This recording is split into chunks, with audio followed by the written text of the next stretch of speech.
Hey everyone, hope you are fine. In my this video tutorial, I will tell you about how you can use a power button to end the call in your device Oneplus Nord CE2 Lite and CE2 Lite 5G. So if in this device you want to enable the feature like whenever you want to end the call, you can just press the power button and the call will end it. If you want to enable it, you have to follow the steps and watch complete video.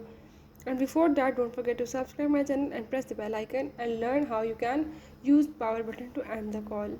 Let's watch it.